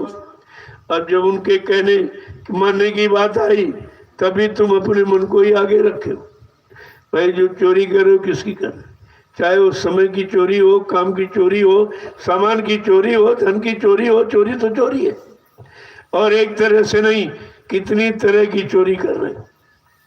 और एक तरफ कहते हो अंतर्यामी, तो सब जानते, जो सब जानते तो चोरी क्या हमसे, कहाँ चोरी करके चले जाओ, कहाँ लेके चले जाओगे, और तुम्हारे दुख का कारण बन जाएगा जो भी ले जाओगे। इसलिए कहा अरे भाई सच्चाई ईमानदारी से रहना सीखो, करना सीखो। ये संगत है, ये अच्छे सच्चे ईमानदार लोगों की है, और जब तक वो लोग नहीं आएंगे, नहीं बनेंगे, तब तक संगत का काम नहीं होगा। तुम भीड़ बढ़ा के काव कर लोगे तो नहीं। कितनी भीड़ मथुरा में लगी, क्या हुआ? काम कुछ नहीं हुआ, ना कुछ हुआ ना कुछ मिला, और सब निकले भागने वाले, कोई टिकने वाला नहीं निकला। तो कहने का मतलब यह है, जब तक वचनों को नहीं सुनोगे, अपने जीवन में नहीं उतारोगे, उसके उनके मुताबिक अपनी रहनी गहनी नहीं बनाओगे, तब तक कोई लाभ मिलने वाला नहीं है। भीड़ लगाने से कोई लाभ नहीं, भीड़ तो भीड़ है। कितनी भीड़ लगी, उस भीड़ से आपने कोई लाभ प्राप्त किया? शंका संदेह भूल भ्रम आपको मिला, और सब उससे बनी दूर भाग गए। जो आप मिलने वाला था वहां से दूर चले गए। अब तो कहीं मिलने वाला है नहीं, अब तो सब लेने वाले बैठे। कब तक दोगे, कितना दोगे, कहाँ तक दोगे? एक दिन वहां से भी मुख मोड़ लोगे, फिर तो आप कहीं के नहीं रहे। इसलिए बहुत सोच समझ कर यहाँ रहने की, चलने की, काम करने की जरूरत है। ये संत मत है, ये काल मत नहीं है जो चाहो सो करने लगो, जो मन में आए सो करने लगो। ये मनमुक्ता का मत नहीं है, गुरुमुक्ता का मत। जब गुरुमुख होकर करोगे तो आपको सब कुछ मिल जाएगा, और जो मिलेगा वो स्थायी होगा, उसमें कोई बंटवारा करने वाला नहीं होगा। लेकिन जब तक मनमुख, मन की तरफ मुख करते रहोगे तो ना कुछ मिलने वाला, और जो है वो भी चला जाएगा। बहुत सोच समझ कर कहते, यहाँ तुम सोच समझ के चलना। ये रात टेढ़ी, गुरबिन कैसे पार उतरना। बड़ा टेढ़ा मेढ़ा रास्ता उसने फंसा। भाई फंसाएगा जब ही जब टेढ़ा मेढ़ा रास्ता हो, सीधे रास्ते में कोई नहीं फंसेगा। इस दिन उसने जीवों को फंसाने के लिए टेढ़े मेढ़े रास्ते बनाए, और हम आप उन्हीं रास्तों में फंस जाते, और फंस गए तो निकलना मुश्किल है। निकलोगे नहीं तो घर कैसे पहुंचो। जय गुरुदेव, जय गुरुदेव, जय गुरुदेव। नाम किसका? प्रभु का। जय गुरुदेव। नाम किसका? प्रभु का। प्रभु का। जोर से बोले, बोलना होगा अभी से बोले। दुख दर्द हरेंगे, सब कष्ट मिटेंगे, सुख शांति भी देंगे। सबके दाता, सबके मालिक, प्रेम से बोले। ये नाम नहीं इंसान का, ये काम नहीं इंसान का। अब ये नाम पूरी जानकारी दे रहा है, कह रहा मैं उन नामों की तरह नहीं हूँ जो सतयुग त्रेता द्वापर में आए थे। जो काम उन नामों ने नहीं किया, मैं वो सब काम करके दिखाऊंगा। इसलिए जय गुरुदेव प्रभु का नाम ये पूरी जानकारी, पूरा परिचय दे रहा है। तो हमें आपको तब निश्चिंत हो जाना चाहिए कि हमारा काम तो हो ही जाएगा, क्योंकि हमने नाम का सच्चा रास्ता पकड़ा। अगर रास्ते को नहीं पकड़ा तो नहीं होगा। रास्ते को पकड़ लिया तो चल पड़ोगे, और चल पड़ोगे तो पहुंच जाओगे। फिर शंका किस बात की? वहां शंका का समाधान हो जाता। इससे अब आप लोग देखो सेवा को, कलयुग में सेवा का आधार रखा गया कि भजन करके तो कोई एक आध जीव जा पाएगा, क्योंकि भजन करना कलयुग के जीव के बस की बात नहीं है। कामी क्रोधी लालची आलसी इनसे भक्ति न होए, भक्ति करे कोई सूरमा जिन जात परन कुल खोए, और ये खोना तुम्हें पसंद नहीं है, लिहाजा भक्ति तो बहुत कम लोग कर पाएंगे, लेकिन सेवा सभी लोग कर लोगे। जैसे अब आप सत्संग सुनते तो सो जाते हो, नींद तुमको वही आती है, क्योंकि तुम कभी ये कहते नहीं हो निदिया वाह घर जाइयो जागर सत्य नाम न हो। अरे भाई उस घर में तू जा जहाँ पर सच्चे नाम का जाप नहीं हो रहा, वहाँ तू जा बना, दिखा बना जोर जो भी तेरे अंदर है। तो सत्संग में भी सो सकते हो, भजन में सो सकते हो, लेकिन सेवा में नहीं सोते, सेवा में नहीं सो सकते। वहाँ नींद भी तुम्हारे पर कोई अपना कब्जा नहीं जमा सकती है। इसलिए संत मत में संत महापुरुषों ने परमार्थी सेवा रखी कि ये सेवा में तुम सुचारू रूप से कर सकते हो, और सभी गरीब अमीर कर सकते हो, क्योंकि इसमें कोई खास चीज की आवश्यकता नहीं होती। तो ये परमार्थी सेवा, जब परमार्थी वचन सुनोगे तब परमार्थी सेवा समझ में आएगी कि परमार्थी सेवा का मतलब क्या है। और परमार्थी सेवा आज हिंदुस्तान में केवल नैमिषारण्य की तपोभूमि पर हो रही, और कहीं नहीं। कहीं तुम चले जाओ हिंदुस्तान में, लेकिन ये सेवा कहीं नहीं मिल गई जो नैमिषारण्य। यही तो लोगों को सोचना चाहिए, ये 88 ऋषियों की तपोभूमि एक की नहीं है, कितनी बड़ी संख्या, इतनी बड़ी संख्या तो भी नैमिष की नहीं है जितनी पहले कि इतने यानी 88,000 ऋषियों ने यहाँ तपस्या किया। किस लिए किया, किस काम के लिए, क्या देने के लिए, क्या लगाने लागू करने के लिए किया, ये सब तो बाद में पता चला जब गोस्वामी जी महाराज ने उसका राज खोला और रामचरितमानस में लिख करके सबको बता दिया कि नैमिषारण्य की तपोभूमि का लाभ किसको मिलेगा। तीर्थवर नैमिष विख्याता अति पुनीत साधक सुखदाता। ये तीर्थों का तीर्थ, तीर्थों का राजा नैमिषारण्य पावन पुनीत है। यहाँ पर जब किसी संत के साधक आएंगे, नाम की साधना करेंगे, उनको इस भूमि का लाभ मिलेगा, बड़े साफ सुथरा मिलेगा। और किसी कोई पंडा पुजारियों के लिए थोड़ी लिखा उन्होंने, साधक सुखदाता। लेकिन इसको पढ़ा कहाँ लोगों ने। अगर रामचरितमानस के उत्तरकांड को आप पढ़ लेते, तुम्हारे सारे प्रश्नों का उत्तर में दृष्टि नहीं जा रही। 550 वर्षों से पहले लिख के बताया गया, लेकिन बेचारे सब भ्रमित हो गए, समझ में कुछ नहीं आया। चिल्लाते तो रात भर, पूरी रात कहते अखंड रामायण हो रहा। अब तो अखंड है, लेकिन तुम तो खंड खंड में हो, तुम्हारे अंदर सब विघटन भरा हुआ। तो उस अखंड का जब तक तुम्हारे अंदर कोई अखंड भाव नहीं आएगा, तब तक उस अखंड का पाठ का लाभ तुम्हें थोड़ी मिल जाएगा। तो बेचारे कहते लेकिन समझते कुछ नहीं। एक भी का जो और जन्म हमारा सफल भयवाद का, जब प्रभु की कृपा होगी तब हमारा मानव जीवन सार्थक होगा। और प्रभु की कृपा यानी प्रभु नाम का उच्चारण कहाँ हो रहा, नैमिषारण्य की भूमि पर हो रहा। और इस समय पूरा इशारा हो रहा है जो उदम किसका, प्रभु का प्यारा नाम। जय गुरुदेव। तब आप लोग सेवा में चलो। एक महात्मा जी थे, उन्होंने कहा भैया कि बार वो चबूतरा चला और कहीं जाना नहीं पड़ेगा, कुछ तुम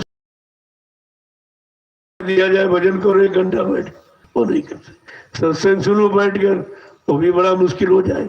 ये तो 1 घंटे का होता, अगर 3-4 घंटे कर दिया तो उसमें यानी 50% तो सो ही जाएंगे। बिल्कुल समझे में नहीं आएगा सत्संग हो रहा क्या हो रहा।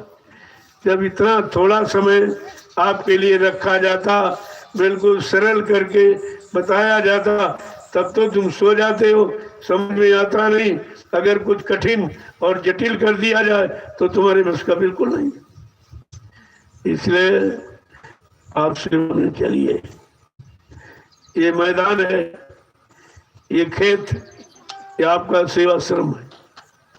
यही जो उनको इसी काम में लगाया जाए, धीरे धीरे और कोई व्यवस्था बन जाएगी, वहां आपको लगा दिया जाएगा। प्रयास यही किया जा रहा, कोई न कोई आधार खराब नहीं होगा। और सेवा से हट जाओगे तो ये वर्ग का गुना मन करेगा, इनकी निंदा, इनकी बुराई, इनको ये भला भला सब करेगा।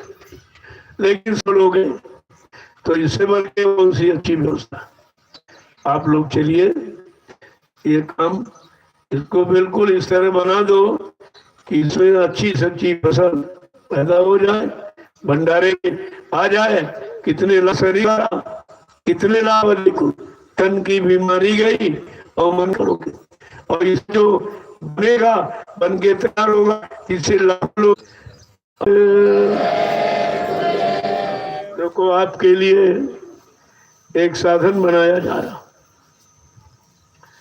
कि यहाँ तमाम प्रेमी आते बहानों से, और तुम्हारे आश्रम में ही तुम्हारी सेवा से तमाम बान बने हुए, तो इन सबके लिए तेल की जरूरत पड़ती। और इस समय तेल महंगा है और मिलावट बहुत हो रही, बहुत तरह तरह से कि इसमें से मिलावट हो रही और कम नाप में भी कम देते। तो ये सोचा गया कि अपने प्रेमियों के लिए अपना कोई पेट्रोल पंप होना चाहिए, बन जाए सबके लिए बढ़िया रहेगा। तो सब लोग उसके लिए कोई ना कोई अपना योगदान जरूर रखो। कुछ तो शरीर की सेवा वहाँ करेंगे भी, जब आपको बताया जाएगा तो वहाँ श्रमदान चलेगा, मिट्टी का श्रमदान। कुछ तो बेचारे उसमें समझ देंगे, उसके पास नहीं, अपनी धन की सेवा करेंगे।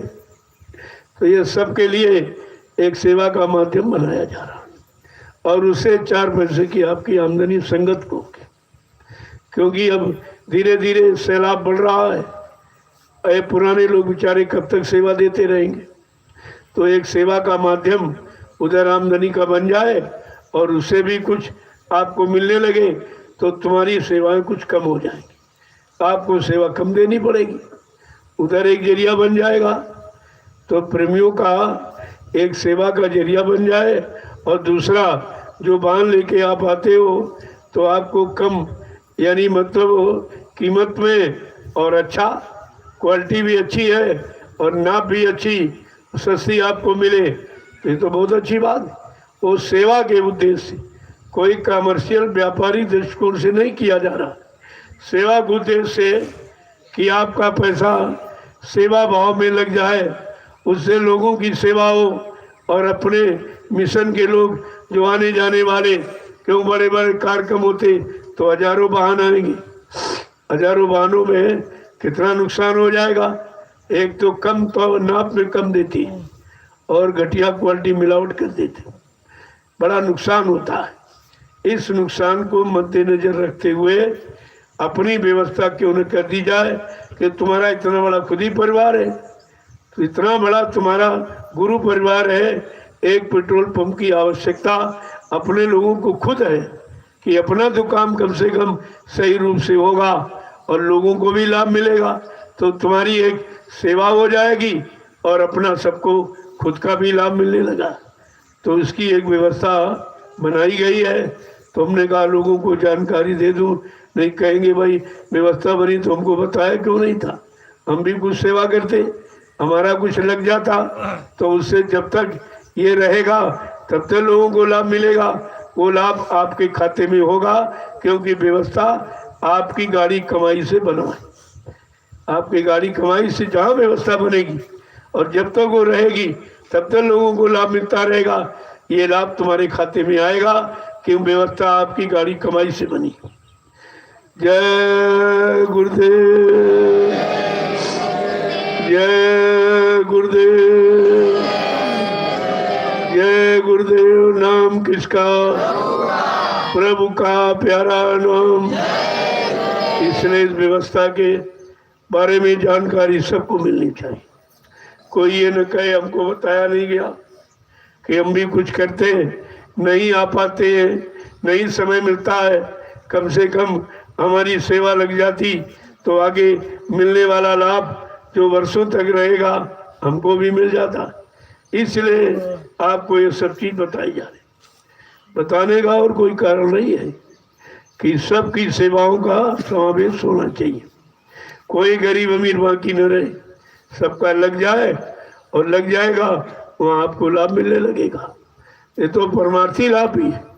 स्वार्थ तो है ये कि अपने जितने संगत के वाहन हैं जो आएंगे वो तो लाभ उनको मिलेगा ही, और जब तक ये व्यवस्था रहेगी इससे जो भी लाभ आमदनी हो वो सब संगत के काम आएगी, इधर उधर नहीं खर्च होगा, वो संगत के में खर्च होगा।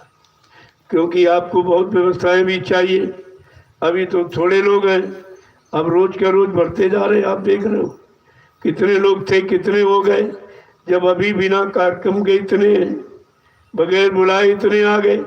जब इनको बुला दिया जाएगा, कोई कार्यक्रम रख दिया जाएगा, तब कितने लाख लोग होंगे। उन लाख लोगों को व्यवस्था चाहिए सब तरह की, खाने की, पीने की, रहने की, सत्संग सुनने की, तो जगह की भी चाहिए। और साथ साथ में इनके लिए जो खर्च है वो तुम्हारे पर बोझा कम पड़े तो कोई न कोई आमदनी का ऐसा जरिया तुम्हारे सबकी गाड़ी कमाई से तैयार कर दिया जाए जो संगत को एक अतिरिक्त लाभ मिलने लगेगा, आपकी सेवा कम हो जाएगी।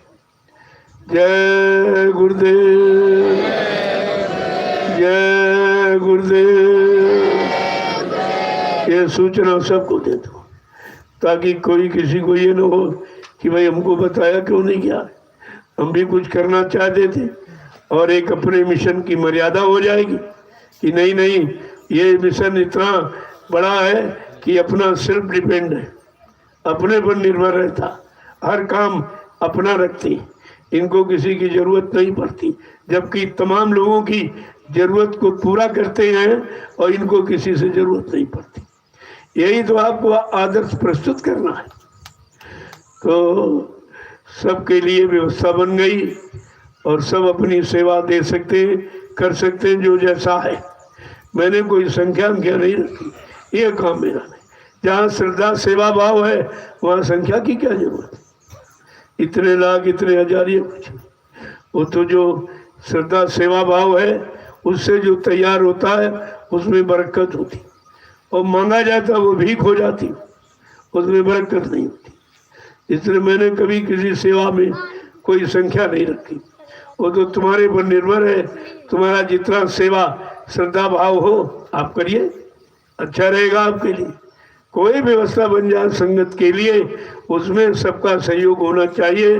कोई गरीब अमीर बचे ना कि भाई उसका सहयोग नहीं हो पाया, वो बेचारा उस लाभ से बच गया, वंचित रह गया। इसलिए ये सब जानकारी लोगों को दी जाती। जय गुरुदेव। इसका एक रजिस्टर बना लो, जो प्रेमी जितनी सेवा देना चाहता फर्ज से उसका नाम लिखो और उसकी सेवा लिख लो, तो ये पता चल जाए कि किसने कितना दिया, किसका कैसा भाव। केवल भाव परखने के लिए ये आपके पास रखा गया। नहीं तो देने वाले तो बहुत लोग करोड़ों देने वाले, हमने कहा नहीं, ये काम यहाँ नहीं होता।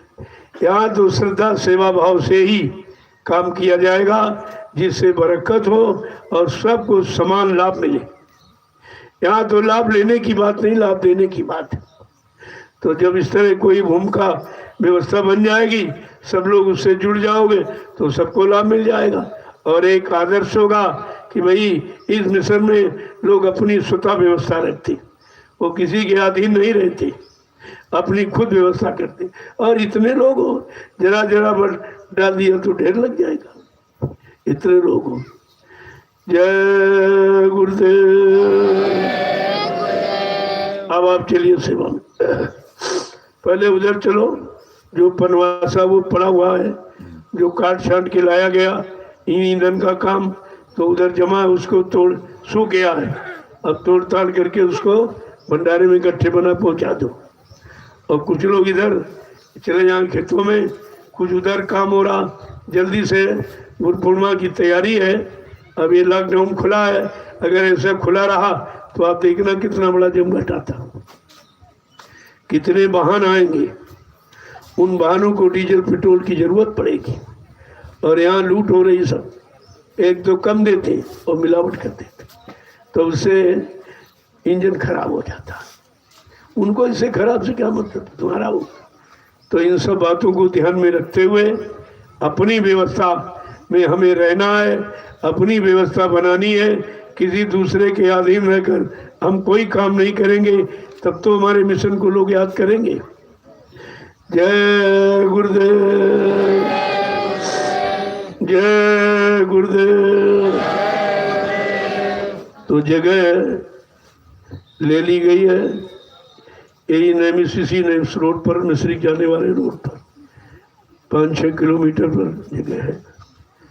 तो उसका बयाना हो गया, अब वो लिखा पढ़ी हो जाएगी, बस वहाँ सेवा लग जाएगी, मिट्टी की सेवा। और इसके बाद बनाने की सेवा, तो आपको सेवा भी मिल जाएगी। और जो लोग नहीं बेचारे आ पा रहे, वो अपने धन की सेवा दे देंगे उन, इसलिए यानी सबका लाभ हो जाए, सबको सेवा मिल जाए और सबको लाभ मिल जाए। व्यवस्था तो ऐसी सोची जाती है कि जिससे सबका लाभ हो जाए। बड़े बड़े काम वैसे भी 10-20 वाहन तो रोज ही आते, और अपने उतने ही आसन के, इसमें भी तो 1 टन तो तेल अपने को रोज चाहिए। इतना आपके यहाँ खर्चा है, कहीं से मतलब अनाज लाना है, कहीं से लकड़ी ले आनी है, कहीं से और कोई सामान ले आना है, तो बात चलते रहते। तो यहाँ तो 1-2 टन की तो रोज जरूरत अपने, इसलिए अपनी व्यवस्था हो जाएगी तो बहुत बचत होगी। वही बचत आपके काम आ जाएगी। हम दूसरों को न देकर अपना साधन बना के वो बचत अपनी बनाए, दूसरों को क्यों दे।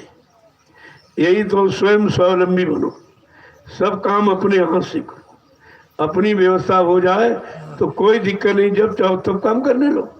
और पराई व्यवस्था में तो पराधीन सपने सुख नहीं, पराधीनता में तो सपनों में भी सुख आनंद नहीं मिलता है। तो इसी सब सोच करके कि अब धीरे धीरे गुरु परिवार बढ़ रहा है और इसके लिए खर्च भी चाहिए, और पुराने लोग कब से बेचारे सेवा दे रहे हैं, कहाँ तक देते रहेंगे। एक बार इनकी सेवा से कोई ऐसी व्यवस्था बन जाए जो कोई न कोई आमदनी का जरिया बन जाएगा। आपकी संगत सेवा वो भी आपकी है, जो भी उससे होगा वो भी आप ही का, क्योंकि आपकी पूंजी के द्वारा जहाँ जो कुछ बनेगा वो आपका ही होगा। जो सेवा निकलेगी वो आपकी, जितने लोग उसका प्रयोग करेंगे वो सब आपकी। तो लाभ तो आपको चारों तरफ से, बशर्ते समझने की जरूरत है।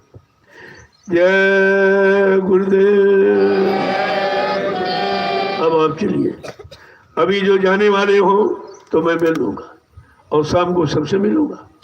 तो आपको भी किस तरह से करना नहीं चाहिए कि भाई नहीं मिले नहीं, ऐसा नहीं है। रोज आपसे मिला जाता, आपके भाव विचार देखे जाते, आपको शांति सांत्वना दी जाती कि भाई कोई ये न कहे नहीं नहीं वो किसी से मिलते नहीं। और कितनी योजनाएं अभी हैं, तो दिन में वो भी काम होता रहता। यहाँ 1 मिनट की फुर्सत नहीं है, आप तो पैसा फेंक के चले जाओगे। और व्यवस्था बनानी कैसे बनाई जाए कि इस तरह से बने कि कम कीमत में अच्छी चीज़ तैयार हो जाए और लाभ ज़्यादा संगत को मिले। संगत के लाभ को ध्यान में रखते हुए ये सब काम किया जा रहा। यहाँ व्यक्तिगत कोई लाभ नहीं किसी को लेना। जय गुरुदेव। अब आप चलिए।